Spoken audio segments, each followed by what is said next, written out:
नमस्कार दोस्तों, स्वागत है आप सभी का।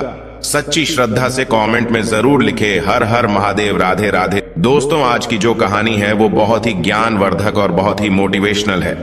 दोस्तों, आज के वीडियो में हम बात करेंगे आखिर पत्नी की वो कौन सी 3 चीज होती है जो हर पुरुष को देखना चाहिए। दोस्तों, जो पुरुष अपने पत्नी के इन 3 चीजों को देखता है वह अपने जीवन में कभी भी गरीब नहीं रहता। उसके घर में सदैव मां लक्ष्मी का वास रहता है और मां लक्ष्मी की कृपा दृष्टि उनके ऊपर सदैव बनी रहती है। दोस्तों, आज की वीडियो में हम बताएंगे कि आखिरकार वह कौन सी 3 चीजें हैं जो हर पुरुष को अपनी पत्नी के देखनी चाहिए।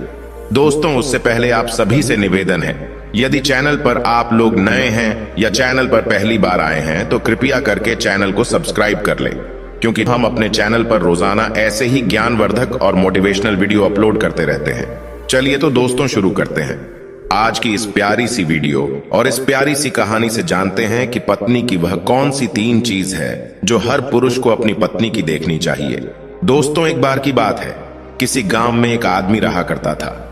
दोस्तों, वह आदमी अपनी पत्नी से बहुत परेशान था, क्योंकि उसकी पत्नी अपने पति से बात बात पर लड़ाई झगड़ा करती थी। उसके घर में एकदम कंगाली छा गई थी। खाने के लिए घर में ना ही कोई दाने थे, ना ही पीने के लिए पानी और ना ही पहनने के लिए वस्त्र। दोस्तों, रोज रोज के इस कलेश से वह पुरुष अपनी पत्नी से परेशान हो गया था। दोस्तों, एक दिन की बात है, वह आदमी अपने घर से जंगल की तरफ निकल जाता है। दोस्तों, जंगल में जाते जाते उस आदमी को एक साधु से मुलाकात होती है। तब वह आदमी उस साधु के पास बैठ जाता है और वहां पर बैठकर रोने लगता है। वह साधु उस आदमी को पूछते हैं कि पुत्र, आखिर तुम्हें हुआ क्या है, तुम क्यों रो रहे हो।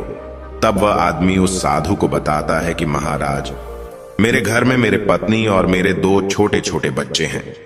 मेरी पत्नी मेरी कोई भी बात नहीं मानती है, बात बात पर मुझसे लड़ाई झगड़ा करती है, जिसकी वजह से मेरा एक छोटा सा बिजनेस था वह भी बंद हो गया और अब हम घर में दाने दाने के लिए मोहताज है।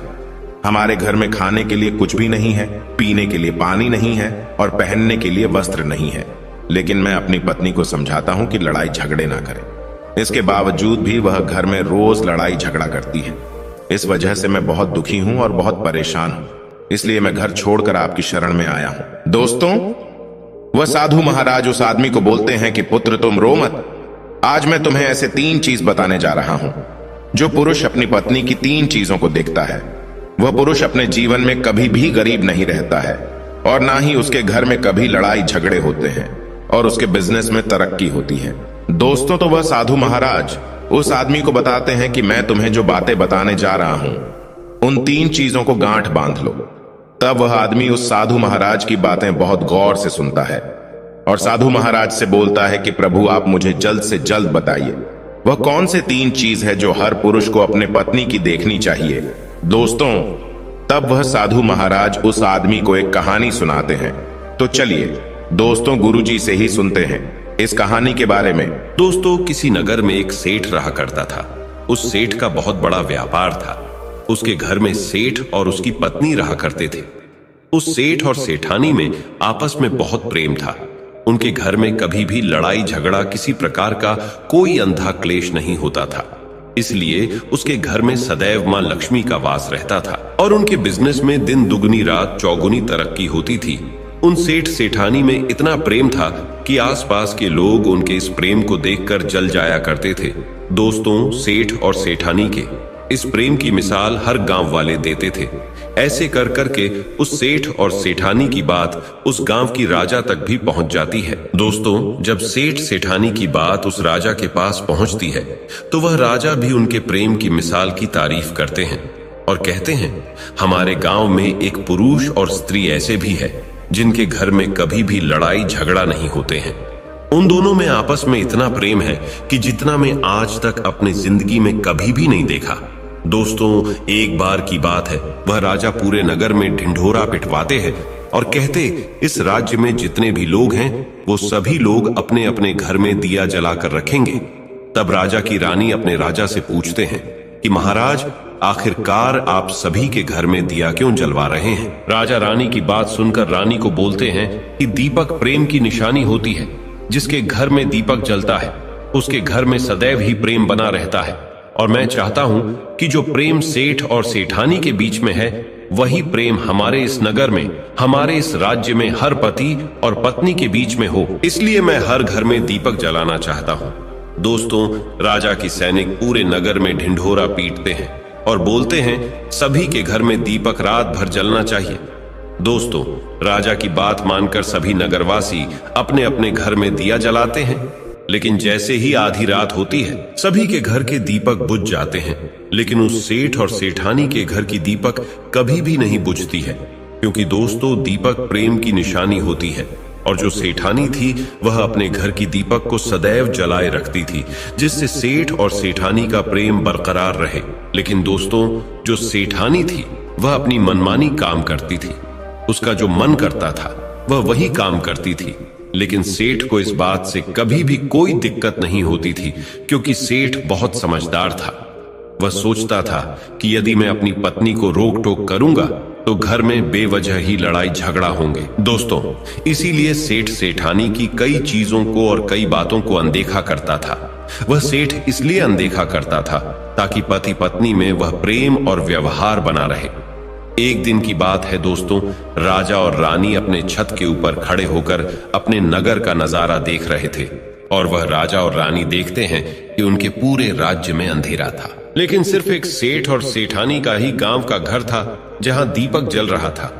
दोस्तों, तब राजा रानी से बोलता है कि देखो सेठ और सेठानी में कितना प्रेम है। सभी के घरों का दीपक बुझ गया है, लेकिन सेठ और सेठानी के घर का दीपक अभी भी जल रहा है। इसका मतलब यह है कि इस सेठ और सेठानी में बहुत ही ज्यादा प्रेम है। तब रानी अपनी राजा से बोलती है कि महाराज, सेठ और सेठानी में जो भी प्रेम है वो इसलिए है क्योंकि सेठानी समझदार है, इसलिए सेठ के घर में प्रेम है। दोस्तों, जब राजा रानी की बात सुनता है तब राजा बोलता है कि नहीं महारानी, यहाँ पर सेठ ज्यादा समझदार है, इसलिए उनके घर में कभी भी लड़ाई झगड़ा नहीं होती है। दोस्तों, रानी बोलती है कि सेठानी समझदार है। राजा बोलते हैं कि नहीं, सेठ समझदार है। दोस्तों, सेठ और सेठानी की बात को लेकर राजा और रानी में बहस होने लगा। तब राजा बोलता है कि देखो, हमें बहस करने की जरूरत नहीं है, क्यों ना हम दोनों उनका एक परीक्षा ले। परीक्षा में जो पास होगा वही समझदार होगा। राजा और रानी अपने बात से सहमत हो गए और उन दोनों की परीक्षा के लिए तैयार हो जाती है। दोस्तों, तब राजा अपने महल में जाता है और अपनी दासी को बुलाता है और वह अपने दासी से बोलता है, उस सेठ के पास जाओ और जो जो प्रश्न मैं तुमसे बोल रहा हूं वह तुम सेठ को बोलना। वह दासी बोलती है, ठीक है महाराज। फिर वह दासी राजा की बात सुनकर सेठ के पास जाती है। उसी समय ही सेठ की पत्नी बाजार गई थी कुछ सामान लेने के लिए। दोस्तों, तो वह राजा की दासी सेठ से बोलती है कि सेठ जी, मैं राजमहल से आई हूं, राजा साहब ने मुझे भेजा है। दोस्तों, वह सेठ उस दासी को बोलता है कि बताइए मैं आपकी क्या सेवा कर सकता हूं। आप बैठिए, मैं आपके लिए पानी लेकर आता हूं। तब वह दासी सेठ से बोलती है, नहीं सेठ जी, मैं राजा की दासी हूं, बस आपके पास राजा के समाचार लेकर आई हूं। दोस्तों, तब वह सेठ बोलता है कि ठीक है दासी, आप मुझे बताइए राजा साहब ने क्या समाचार भेजा है मेरे लिए। तो दोस्तों, वो दासी सेठ से बोलते हैं कि सेठ जी, राजा साहब ने मुझे ये बोले हैं, यदि तुम अपनी पत्नी को छोड़ देते हो तो वह तुम्हें खूब सारे हीरे और जवाहर देंगे, तुम्हें राजमहल में एक अच्छे पोस्ट पर नौकरी भी देंगे। लेकिन सेठ राजी नहीं हुए। दूसरी बात, रानी ने राजा से बोला था कि नहीं, सेठ समझदार नहीं है, सेठानी समझदार है। दोस्तों, सेठ और सेठानी की बातों को लेकर राजा और रानी में फिर से कहासुनी होने लगी।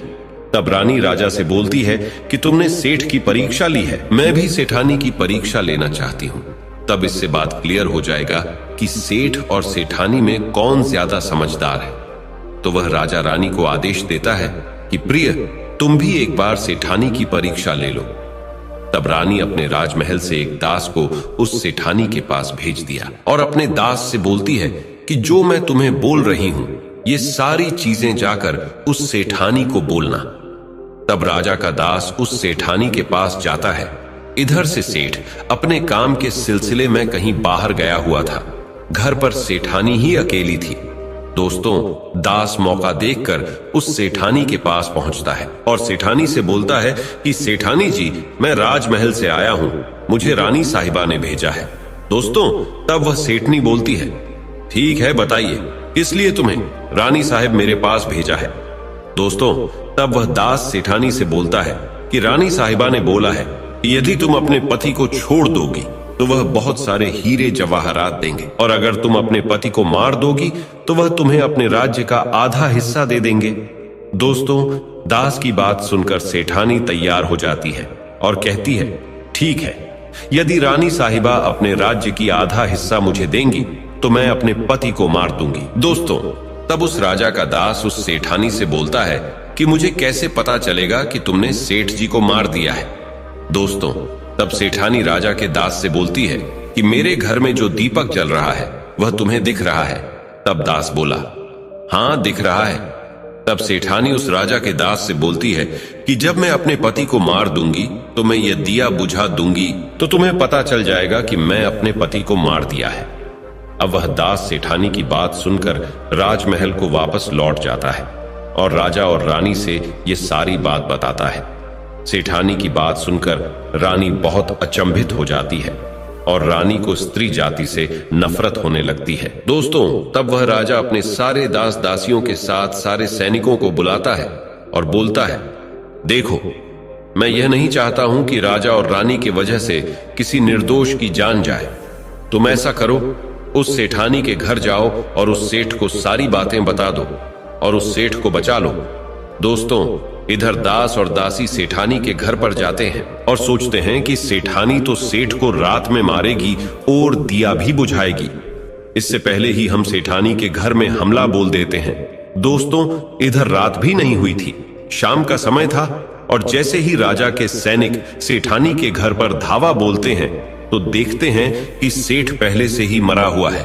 दोस्तों, तब राजा और रानी के दास दासी उस सेठानी से बोलते हैं, सेठ जी तो मरा पड़ा है, लेकिन सेठ को तो तुम्हें रात में ही मारने के लिए बोला गया था।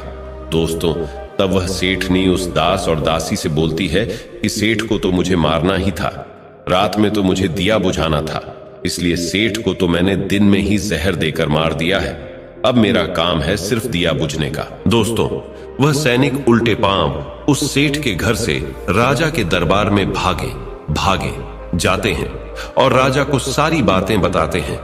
दोस्तों, राजा क्रोध से आग बबूला हो जाता है और उसको स्त्रियों से घृणा होने लगती है और वह अपने सैनिकों को भेजता है कि उस सेठानी को बंदी बनाकर लाए। तब राजा के सैनिक उस सेठानी को बंदी बनाकर राजा के राज दरबार में पेश करते हैं।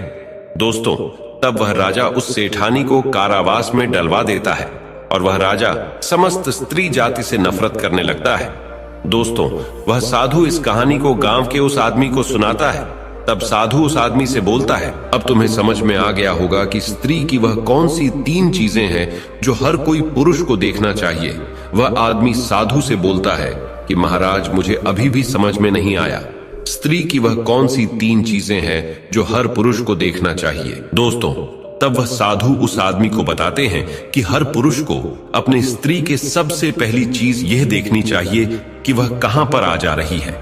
दोस्तों, जो पुरुष अपनी स्त्री की यह चीज देखता है कि पत्नी वहां पर आ रही है, वहां पर जा रही है, तो उसके घर में कभी लड़ाई झगड़ा नहीं होते हैं और वह अपनी पत्नी के ऊपर नियंत्रण कर पाता है। दूसरी चीज है, पुरुष को पत्नी के अंदर ये चीज देखनी चाहिए कि उसकी पत्नी के बोल चाल कैसी है, वह अपने पति की इज्जत कर रही है कि नहीं, अपनी पति की बात मान रही या फिर नहीं। जो स्त्री अपने पुरुष की बात नहीं मानती है, अपने पति की इज्जत नहीं करती है, वह अपने पति के साथ कुछ भी कर सकते हैं, जैसे कि उस सेठानी ने उस सेठ के साथ किया था। इसलिए हर पुरुष को अपनी पत्नी की यह चीज देखनी चाहिए। तीसरी चीज, वह साधु उस आदमी को बताता है कि हर पुरुष को पत्नी के चाल चलन जरूर देखना चाहिए। दोस्तों, जो पुरुष अपने पत्नी के चाल चलन देखता है और उसके चाल चलन पर उससे ज्यादा प्रेम नहीं करता है, उसको अपने कंट्रोल में करके रखता है, तो उसके घर में लड़ाई झगड़ा कभी भी नहीं होते। दोस्तों, जो स्त्रियां अपने घर पर मनमानी चलाती हैं और पति की बातों को नहीं मानती है, उनके घर में इस तरीके की मुसीबत आती है। दोस्तों, ये 3 बातें वह साधु महाराज उस आदमी को बताता है और फिर वह आदमी इन 3 चीजों को गांठ बांध लेता है और साधु को प्रणाम करके अपने घर पर चला जाता है। दोस्तों, मैं उम्मीद करता हूं आपको इस कहानी से बहुत कुछ सीखने को मिला होगा। दोस्तों, सच्ची श्रद्धा से कमेंट में जरूर लिखें, हर हर महादेव। राधे राधे देवों के देव महादेव सदैव आप पर अपनी कृपा बनाए रखे। इस वीडियो को लाइक करें, अपने दोस्तों के साथ शेयर करें और हमें सब्सक्राइब करना ना भूलें। धन्यवाद।